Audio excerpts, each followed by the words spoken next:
I am one of the public engagement managers at the Institute of Physics, and was spread all across the UK and Ireland.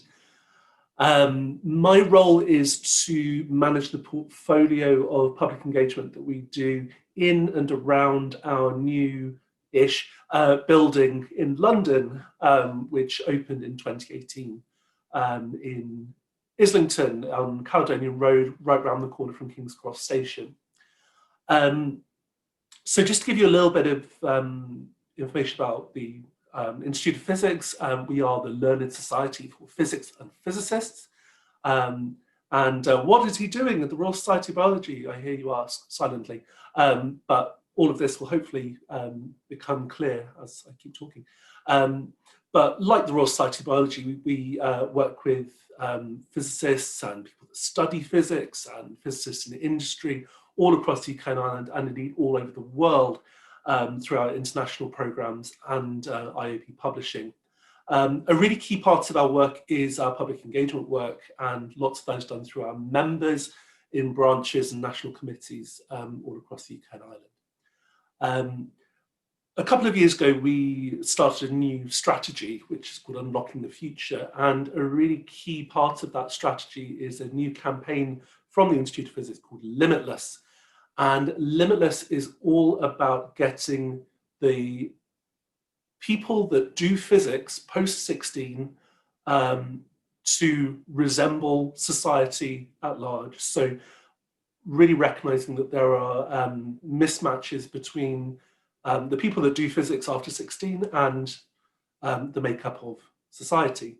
So we really want to get underrepresented young people doing physics after 16 as a way of unlocking their futures, essentially.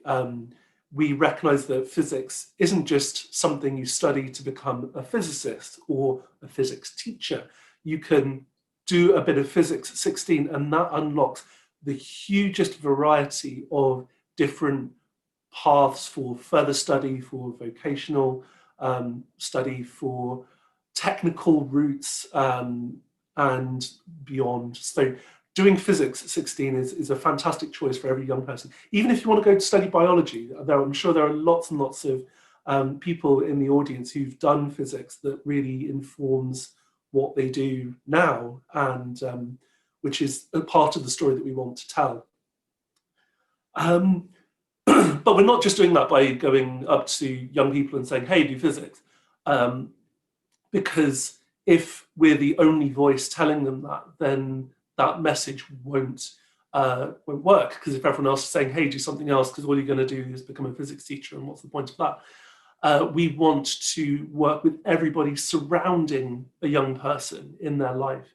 So that includes their families, their parents and carers, their relatives, the community organizations that they're part of and the communities they live in, the media they consume, social media they consume, and also the messages that they get from school around the relevance and use of physics, especially about how physics relates to the things that young people care about, those big global challenges, and young people being sort of a lot more switched on and aware of those challenges, that physics is a way for them to make a difference to the world in the way that they want to do it. So that's the message, really, and it really provides a focus for our public engagement work. So we're aiming to have all of those messages really consistently throughout everything we do, especially in the areas of whole family engagement, where parents and carers and young people all come together to do engagement activities together, which is the sort of things we do in our building. So to go back in time a little bit, in 2018, we opened the doors of 37 Caledonian Road. We are right at the bottom of Caledonian Road. It's a sort of new purpose-built space that was created from the shells of some really kind of derelict, I think it was a warehouse and shops and other things, and now it's got a real purpose. It was empty for years and years and years. And before that, we were based on Portland Place, which is just up the road from the BBC, from Oxford Circus, surrounded by embassies and all these kind of flashy buildings. And why on earth did we move out of that space, or why did we move to Islington? The short answer is we wanted a community to work with. We wanted to be part of a community, to work with our neighbours and really make a difference. Islington is, it's in the news period. People talk about all the metropolitan elites of London. They live in Islington. That's where Boris Johnson's house is, and where that man's house, I can't remember what his name is. Never mind. But Islington, yes, is home to some of the most expensive property in the UK. However, it's also got the poorest 20% of neighbourhoods in the UK, and 48% of the children living in Islington are living in poverty. So it is a really diverse and very unequal in terms of the opportunities and affluence in the borough. So we realised that we could really make a difference through our building, through our sort of civic engagement agenda, which is all about being people-focused. We are place-based in Islington and inclusive, so to welcome in not just the incredibly rich, privileged families into our building, but we really target our local ward and the estates around our building, so that we can really work with those young people who might be in poverty, who might not have those same aspirations and privilege that the rich people have. So we kicked off this program in 2019 with our first family exhibition called the Moon Adventure, which was linked to the celebration of the anniversary of the first people to walk on the moon, which was really, really exciting. It was a really excellent way to get started with our family program, really, really successful. We then followed that up with a partnership with the University of York in the very start of 2020 with an exhibition called Binding Blocks, which was, again, really, really exciting. We created a 5-meter long sculpture made of Lego to reflect the nuclear binding chart and talk about nuclear physics and all the exciting things that can lead to. And then we got to March 2020, and I don't need to tell you what happened next. We had loads of really exciting plans for the summer of 2020. I think it's the 60th anniversary of the laser, so we were going to do a family exhibition about lasers and how vital they are for all sorts of modern technology and medicine and everything else. Loads of great plans, and of course, overnight, pretty much, those changed quite radically. And we thought, well, we could pivot to digital. We could do an online exhibition. What on earth is an online exhibition? I don't know. But we decided that we would take a step back from our public engagement work, and rather than just doing a knee-jerk move to digital, really look at what we were doing, how we were doing it, and making sure that it was actually what our audiences needed at that time rather than what we wanted to supply.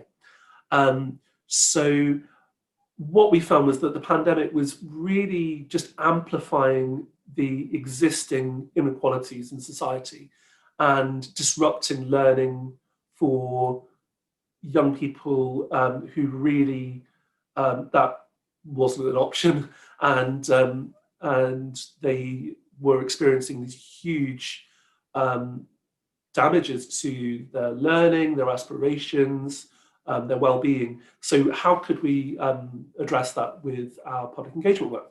So we started off with a series of experiments called Do Try This at Home, and that was designed to help support families who were at home struggling with the idea of teaching their children and working out how learning was going with schools being closed and everyone being off timetable and everyone being at a bit of a loss about what to do. So we created these things that families could do together, really, really simple experiments that crucially didn't involve going out to buy loads of new stuff. You didn't have to buy any equipment to do them, and nothing involved consumables like food, because often you get oh, use some flour, use some cooking oil, use all these sorts of different bits and pieces. And if you can remember back to that point in the pandemic, none of that was to be had. So we really wanted to be really considerate around what we were asking people to give up. So everything was either stuff you probably have lying around in your junk drawer at home or in your recycling bin.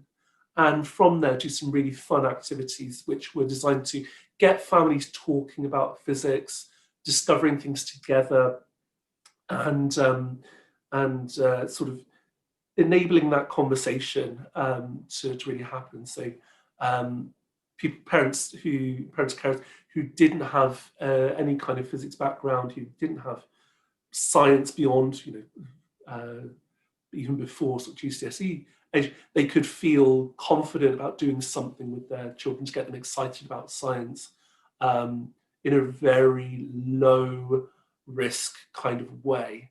But a really key part of that as well was that, yeah, we're putting videos on YouTube, but what about all of the people who are at risk of digital exclusion? There are huge amounts of families in Islington that didn't have access to a device to let them watch these videos. So we addressed that by working with our partners in the council to identify those families that were missing out and to work with their schools to send home printed activity packs so that they could take part in these activities.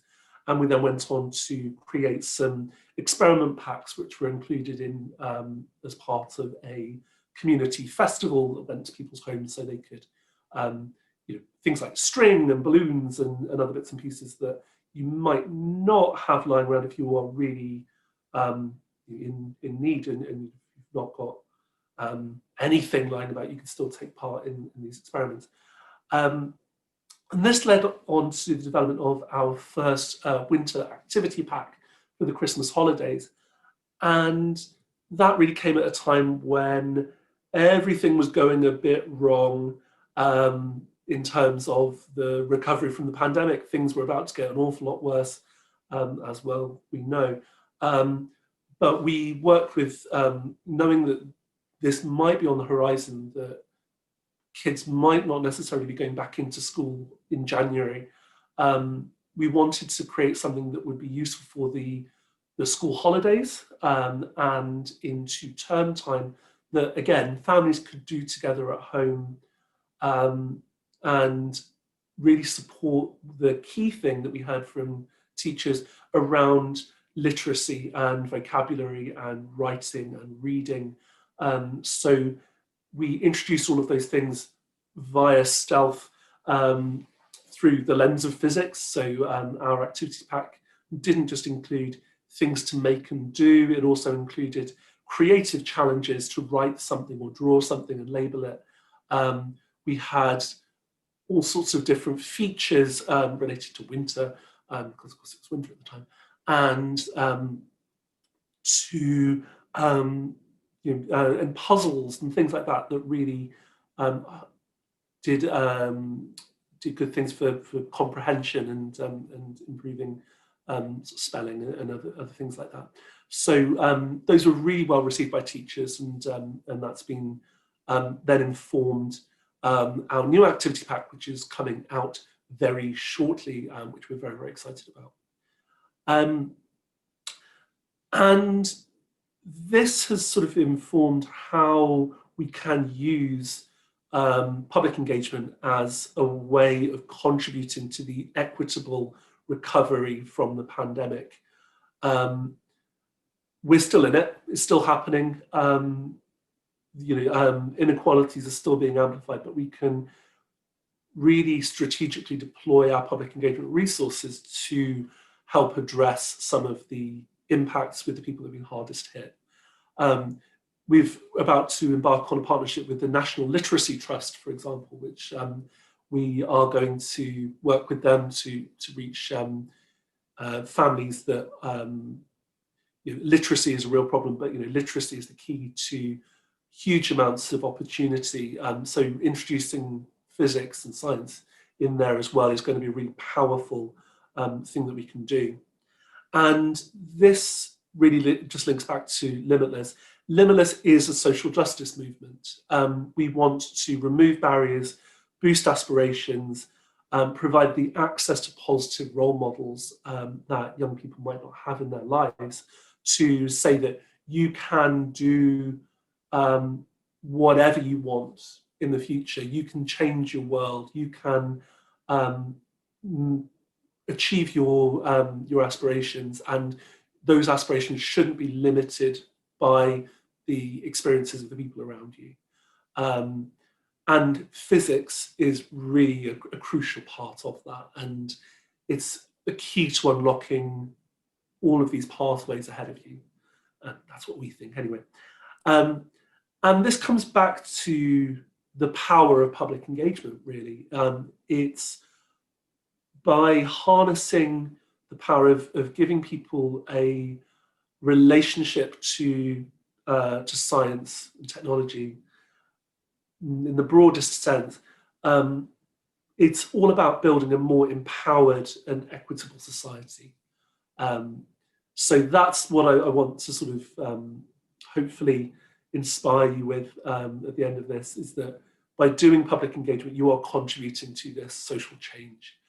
So please do so. And I'm going to end up with a really cheeky plug. If you believe in the mission of Limitless, and I really hope you do, please do visit the IOP website, iop.org/limitless, and sign up as a supporter.